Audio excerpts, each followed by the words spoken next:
Hi there guys, in this video we're going to take a look at the Anaconda. Now this is one of the top 3 big ships in the game. There is a couple of other that they have various roles. I did create a video on this a while back, but I did notice it looked fairly dated and even the audio was not particularly very good. So I thought this was the ideal opportunity to redo this video. So anyway, let's go and have a look at the ship in the shipyard. Bear in mind this is with a 10% discount because it's at found as well. So here you can see the ship is priced at 128 million. You'll probably find it around about 146 normally. It has 2 additional crew space. It has a top speed of 183 with a boost speed of 244. It has 1-2 maneuverability. It has a high jump range up to about 80 light years. It has shields at 362 with armor at 945. It has a hull mass of 400 tons and a maximum cargo capacity of around about 470 tons. So in the April update we did get an extra class 1 slot on this ship, bringing it up to 470. I will run through an exploration build later. I don't plan on doing trading, passenger or fighting because those builds are pretty standard, and ones like combat you may want to vary the build yourself depending on the type of combat, but exploration is quite an easy one for me to go through quickly for you. Anyway, so what I'm going to do is going to show you one of the Anacondas and have a look at the cockpit of such, give you an idea how it looks. So you can see here that we have quite a big extrusion on the lower section of the ship, as the cockpit is kind of set back on the top side of the ship. On the left and right we have a seat over that side, and we have a little bit of restrictions on that side, but if you're in those seats I guess you've got plenty of space. On the top we do have kind of this paneling, so you can't see up there very well, and like I said, on the right we have the same pretty much again. So the visibility of the ship is pretty good as long as you're looking straight forward. We don't see too much on the underside a little bit, which is a little bit restricted, but generally there isn't any annoying things in the way like some of the other ships. So what I'm going to do is go through the various bits and bobs that are on this ship. So obviously there's plenty of ways you can equip this ship, as it is a very general role ship. So anyway, let's go through the various bits of the ship. So let's start with the hardpoints. Now we have a class 4 or huge hardpoint, which is kind of on the underside. This is where you're going to mount your huge hardpoint. I will show where all these hardpoints are later. Next we have 3 class 3 or 3 large hardpoints. Now we've got 1 on the underside and 2 on the top side of the ship, as you can see there. Next we have 2 class 2 or 2 medium class points, which are on either side of the ship. And finally we have 2 class 1 slots, which are kind of on the underside at the back of the ship. I haven't actually got anything equipped in these because they're only class 1 slots. You may have a various thing for those, but generally there isn't much use to those. Anyway, as for utility mounts, we have 8 I believe. This is where we're going to put our shield boosters, kill warrant scanners, frameshift scanners, etc. Next, onto our core internals. So for this we've got a lightweight alloys fitted by default. Like I said, this ship is modified by the way with all the engineers. So the lightweight alloys are the first ones. If we go down to the bottom, which is the one you get for free. Bear in mind, like I said, these are engineered and we got a 10% discount in prices. So you can see that. Anyway, so reinforced alloys is our next one at 51.5 million. It has a mass of 30 tons. Next we have military grade composites, which is around about 116 million. They weigh in around about 60 tons. Obviously they do give you a bigger boost. Next is mirror surface composite at 274 million, which weighs in again at 60 tons. And finally our reactive surface composites at 303 million, again at 60 ton. And like I said, add 10% onto those prices because this is found as well. For a power plant we have a class 8, so this should give you plenty of power on this ship, especially when it's been modified. Before you modify it you will get around about 36 megawatts. After modifications you will get quite a lot more. So on this build we've got 48 5.7. That's with the overcharge modification, which is probably the one I suggest you go for, but again it depends on the various builds. For thrusters we have class 7s, and on this build I've gone for dirty tuning, is just because I think that's the best. For the frameshift drive we've gone for a class 6A. I would just normally go for the highest you can, as for any roll the biggest jump drive is going to make a difference, and go for increased frameshift drive modification, which will boost your jump range up quite significantly. There may be specific roles where you want the other engineer modifications, but I genuinely would think that's the one you want to go for. For the life support or environmental control we have a class 5. For the power distributor we have a class 8. Again, on modifications I've gone for charge enhanced power distributor on this one. This is just to make it so it recharges faster. It does weigh quite a bit, I do think. Next on to sensors, we have a class 8 here.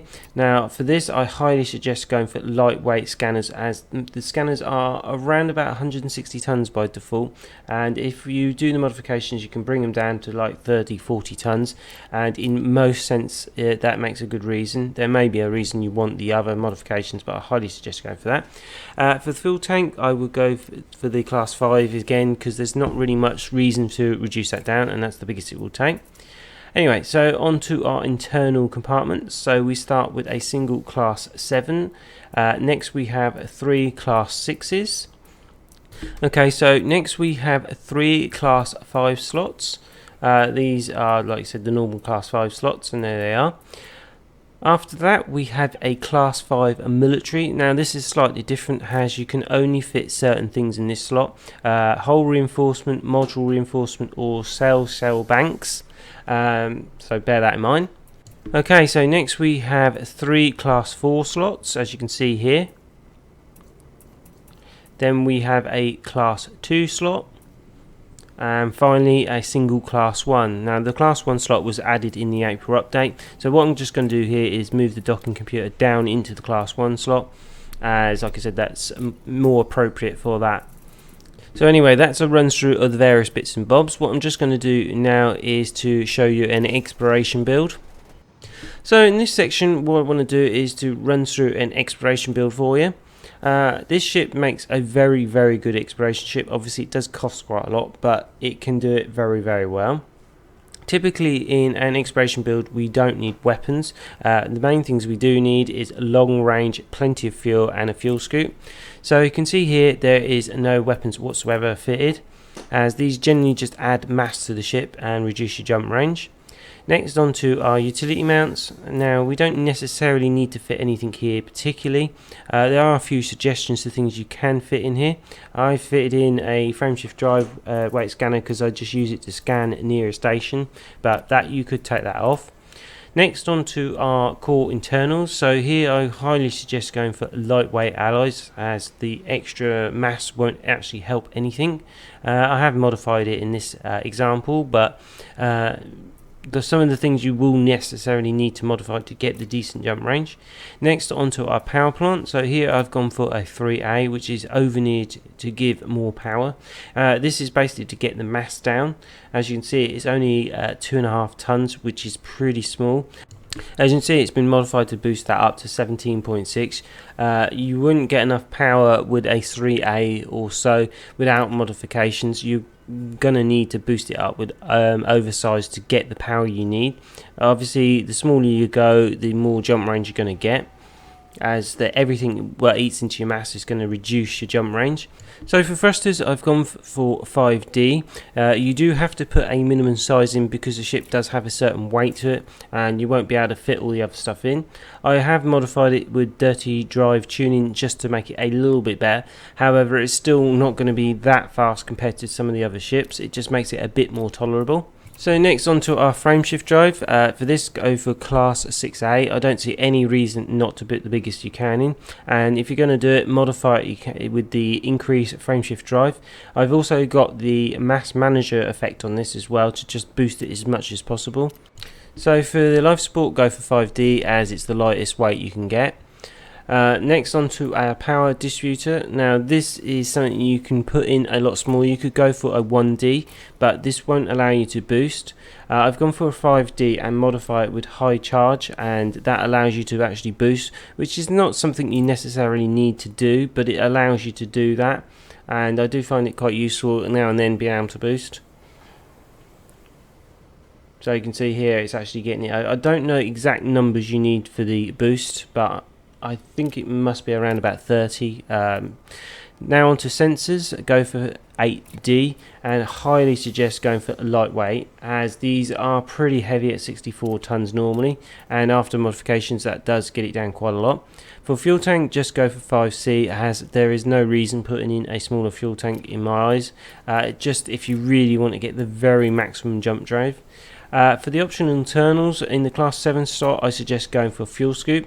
You could put a 7A in there, however they do cost a lot more money at 80 million compared to the 7B, which is 20 million, and the difference between the two isn't that significant, but the difference in price is quite a lot. After that, I've just filled up the class 6 slots with cargo wraps, as I'm not entirely sure what to put there at the moment. On the first class 5 slot, I've put in a auto-filled maintenance unit. Now this allows you to repair certain systems on your ship should you be so far away in outer space. You can actually get the frameshift drive repaired or something. I suggest you carry one of those, but if you're going to use one, don't use it whilst going in fast travel, because it will rip you out and do damage to your ship, and it's something I've done. After that, I would highly suggest unlocking the Guardian Frameshift Booster module. Now you're going to have to do a bit to unlock that, but once you get hold of it, you can just buy it as normal and stick it on a ship. The 5H version will give you 10.5 light years increase just on every single ship. I highly suggest you stick that on and get it unlocked as soon as possible. You're going to need the Horizons add-on to get that as well, and you're going to have to do quite a bit of work to get it, but once it's unlocked, I suggest you use it on every single ship. Next, we put a shield. Now this is a shield just to give some sort of protection to the ship for when you're going to land on planets or dock at stations. It's not necessarily needed, you could actually remove it, but I highly suggest you put in a shield in an exploration build. Again, on this I have modified it just to make it a little bit better, but it's not a requirement. Now in the class 4 slot here, you can see I've put a planetary hangar and I've gone for 4G. Now the 4G consumes a bit more power, but it's lighter weight. For an exploration build, it's highly likely you're going to need an SRV, so I would suggest carrying a planetary vehicle hangar on your ship. You don't necessarily need to carry that, but I highly recommend you do, and go for 2 just in case you blow up one of them. It does happen from time to time. Next onto the class 4 slot, I've put in a cargo wrap, and I'm just going to move my detail surface scanner because it's kind of in the wrong slot, and the docking computer. The docking computer isn't necessary, it's just to make it a bit easier when you land on planets to turn in your data. You could actually take that bit off.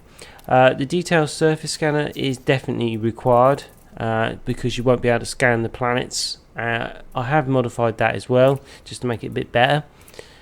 But anyway, that's the basic outfitting of the exploration build. I'm just going to change the docking computer over to the advanced one. It doesn't make a lot of difference, it just means it undocks for you. But anyway, so that's a look at the exploration build. After all that, you should get around about 80 light year jump range, which is one of the highest in the game. I know you might be able to get it up slightly more, you might be able to get it 82, 81 possibly, maybe even 84, but that's a pretty good jump range. The ship is pretty good on fuel as well. You will be able to do quite a few jumps before need refueling, but you will need definitely to refuel, and that's why the fuel scoop's on. Anyway guys, that's a look at an exploration build, just to give you a heads up on it. So anyway, that's a lot of stats and figures. Let's have a look at the external of the ship and see what it looks like. So you can see it's quite a big design, as this is one of the large ships in the game. The cockpit is set back quite a bit, and it's on the top side of the ship, so just bear that in mind when you're flying through the doors, that you're going to have to position yourself slightly different than some of the other ships out there. The design is quite pointy, it's quite nice, I think. There are some little tail fins on the back. The weapons, like I said, a lot of them are under the underside and kind of all stored in neatly. We do have some quite large engines on the back of the ship. Bear in mind this is with a paint job on it, which makes it a bit darker than it should be. Normally you will see it's kind of a bit more lighter colour. The engines, like I said, you can see there are pretty big on the back, and there's a lot of detail on the ship. So we've had a look at the stats, we've had a look at the external. Next thing to do is to take it for a test flight. Now bear in mind this ship is a large ship, so it's going to be a bit slower than some of the other ships out there. So let's take it for a test drive and see how it sounds. Landing restraints lifted. Exit the station quickly and safely.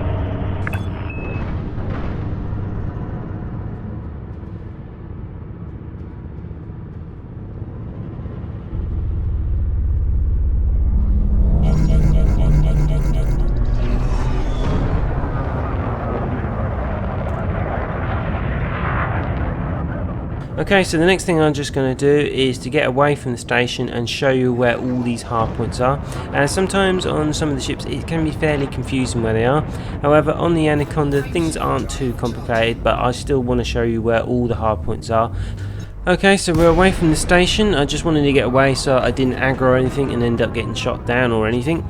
So in this I've used pulse lasers and multi-cannons.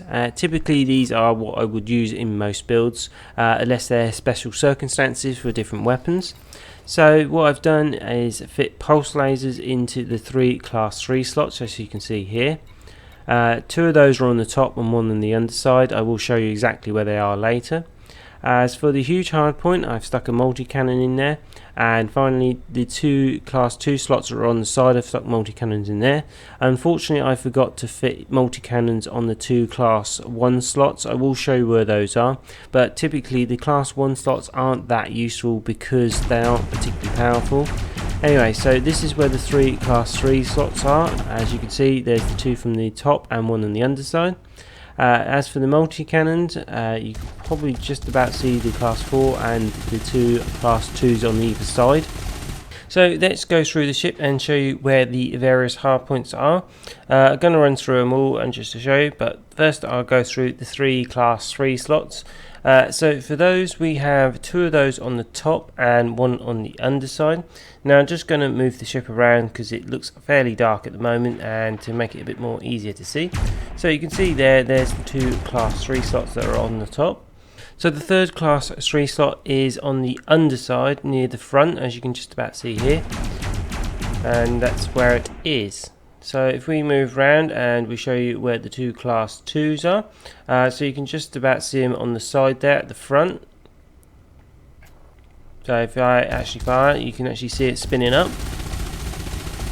And there is another one of those on the other side, as you can see, so forth. The huge hardpoint is the big gun in this ship, and you can find that on the underside of the ship. It's a little bit further back. It's not quite in the middle, but it's just a bit. Let me just move it around so you can see it, and you can probably just about see it now.